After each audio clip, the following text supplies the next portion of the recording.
Γεια σας φίλοι και φίλες, είμαι ο Κώστας και σήμερα δεν θα μιλήσουμε για μετοχές, γραφήματα ή αποτιμήσεις. Σήμερα θα μιλήσουμε για κάτι που για εμένα τουλάχιστον είναι λίγο πιο προσωπικό. Γιατί μπορεί να μην τον έχουμε γνωρίσει από κοντά προφανώς, αλλά ο Warren Buffett ήταν για πολλούς από εμάς μέντορας. Όχι κάτι σαν μέντορας, ήταν πραγματικά πιστεύω μέντορας. Ένας παππούς του επενδυτικού κόσμου που μας μιλούσε πάντα με σοφία, ψυχραιμία και απλότητα. Και τώρα στα 94 του ανακοίνωσε ότι αποχωρεί από CEO της Berkshire Hathaway. Το τέλος μιας ολόκληρης εποχής. Αλλά τι σημαίνει αυτό για την αγορά και το πιο σημαντικό, τι σημαίνει για εμάς. Let's go! Okay, let's go. Πριν ξεκινήσουμε όμως, αν ψάχνετε την καταλληλότερη και ασφαλέστερη χρηματιστηριακή εκεί έξω, σας έχω την καλύτερη επιλογή. Μπορείτε να κάνετε εγγραφή σε Freedom24 μέσα από το link της περιγραφής και να υποφεληθείτε όλες τις δυνατότητες και προσφορές που μας δίνει. Συν ότι με στηρίζετε εντελώς δωρεάν και σας ευχαριστώ πάρα πολύ για αυτό. Και μην ξεχάσετε να ρίξετε ένα like και να κάνετε ένα σχόλιο. Βοηθάει απίστευτα με τον αλγόριθμο του YouTube. Επίσης, κάντε με εγγραφή στο κανάλι και χτυπήστε το καμπανάκι για να ενημερώνεστε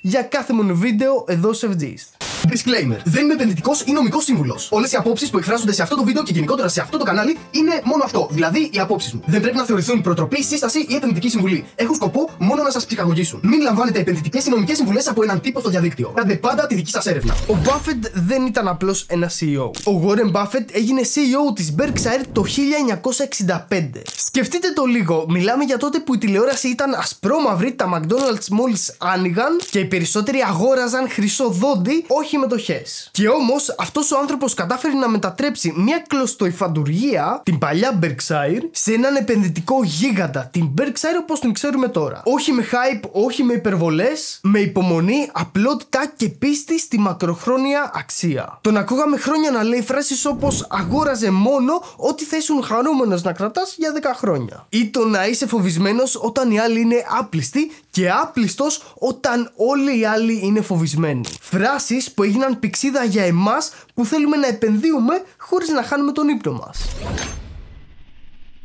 Στη τελευταία γενική συνέλευση των μετόχων της Berkshire που έγινε την προηγούμενη εβδομάδα, ο Buffett είπε το αναπόφευκτο. Στο τέλος του 2025 αποχωρεί από τη θέση του CEO. Και εντάξει, μπορεί να το περιμέναμε, αλλά όταν το ακούσεις νιώθεις ένα μικρό σφίξιμο. Το σημαντικό εδώ είναι πως ο ίδιος θα παραμείνει πρόεδρος του Διοικητικού Συμβουλίου. Δηλαδή δεν φεύγει εντελώς για πάντα, αλλά θα παραδώσει την καθημερινή διοίκηση. Η Berkshire λοιπόν περνάει σε νέα χέρια. The time has arrived where Greg should become the chief executive officer.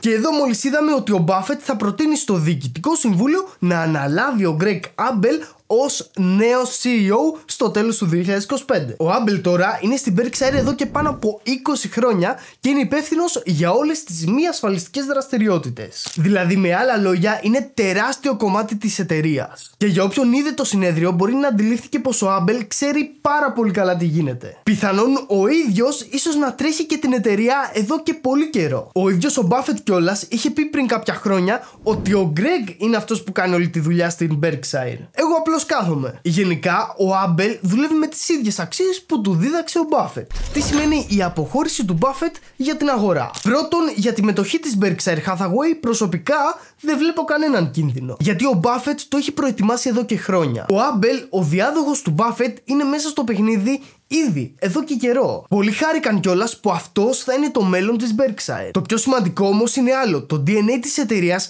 έχει κωδικοποιηθεί εδώ και δεκαετίες. Η φιλοσοφία δεν αλλάζει επειδή αλλάζει πρόσωπο. Πέρα από τη μετοχή τώρα υπάρχει και κάτι πιο γενικό που μας αγγίζει όλους. Ένας κόσμος χωρίς τον Buffett ενεργό επενδυτή. Ο Buffett ήταν κάτι σαν πηξίδα στον επενδυτικό κόσμο. Όταν όλα γύρω μας τρελαίνονταν, πάντα θα ψάχναμε να δούμε τι κάνει και ο Buffett. Τώρα σε μια αγορά που όλο και περισσότερο παρασύρεται από το hype, από AI, από καταστροφολόγους ή από τους δασμούς του Τραμπ, τον αποχωρεί ο μεγαλύτερος επενδυτής όλων των εποχών είναι λίγο σαν να σβήνει ένα φως. Αυτό προφανώς δεν σημαίνει ότι η αγορά τελειώνει, μην τρελαθούμε, αλλά σημαίνει ότι ίσως χρειάζεται εμείς να γίνουμε οι επόμενοι ήρεμοι καπετάνιοι. Να συνεχίσουμε τη φιλοσοφία που μας έμαθε. Να μην αγοράζουμε ό,τι δεν καταλαβαίνουμε. Να κρατάμε για χρόνια, όχι για ημέρες. Και να κοιτάμε πίσω από τα νούμερα, να επενδύουμε σαν άνθρωποι, όχι σαν ρομπότ. Η μεγαλύτερη παρακαταθήκη σαν επενδυτής που μας αφήνει ο Buffett δεν είναι η περιουσία του ούτε η Berkshire. Είναι η νοοτροπία. Ο Buffett μας έμαθε ότι δεν χρειάζεται να είμαστε πλούσιοι για να επενδύουμε. Δεν χρειάζεται να κάνουμε trading και δεν χρειάζεται να ξέρουμε μαθηματικά στυλ NASA. Χρειάζεται απλώς να σκεφτόμαστε μακροπρόθεσμα. Να κρατάμε τα έξοδά μας χαμηλά και να επενδύουμε σταθερά μόνο σε ό,τι καταλαβαίνουμε. Η αγορά δεν τελειώνει με την αποχώρηση του Buffett από αυτήν, αλλά αλλάζει. Μπαίνουμε σε μια εποχή με λιγότερους καθοδηγητές σαν κι αυτόν. Άρα εμείς οι μικροί επενδυτές, τώρα περισσότερο από ποτέ, πρέπει να γίνουμε οι ίδιοι οι Buffetts του εαυτού μας. Γιατί αν ο Buffett μας δίδαξε κάτι, είναι ότι μπορούμε να πετύχουμε και χωρίς να φωνάζουμε. Δεν χρειάζεται να ανακαλύψουμε το τροχό, δεν χρειάζεται να παίζουμε κάθε μέρα τον επενδυτικό μάγο του Oz. Αυτό που χρειάζεται είναι να μείνουμε πιστοί στη λογική, στην απλότητα και στη διάρκεια. Και για τον μέσο επενδυτή που δεν έχει και τον χρόνο και ούτε θέλει και να τον αφιερώσει, να μπλέκει με τα νέα της αγοράς, αναλύσεις, αριθμούς, η πιο απλή λύση που υπάρχει σήμερα είναι ένα καλά διαφοροποιημένο ETF. Μιλάω φυσικά για το VUEA. Και γιατί VUEA? Είναι απλό. Παρακολουθεί τις 500 μεγαλύτερες εταιρείες της Αμερικής, δηλαδή διαφοροποιείται εξαιρετικά, μας δίνει τη μέση απόδοση του χρηματιστηρίου που είναι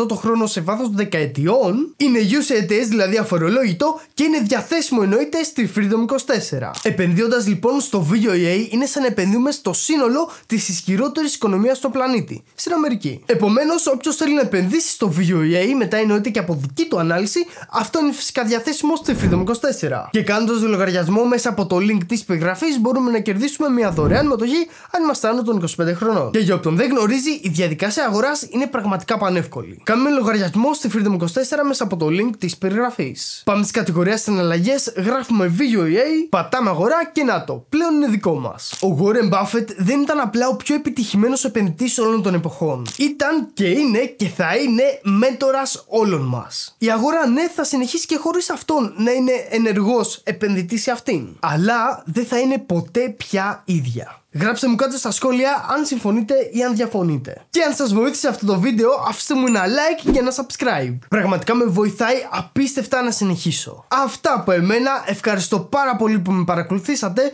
Είμαι ο Κώστας και τα λέμε την επόμενη φορά.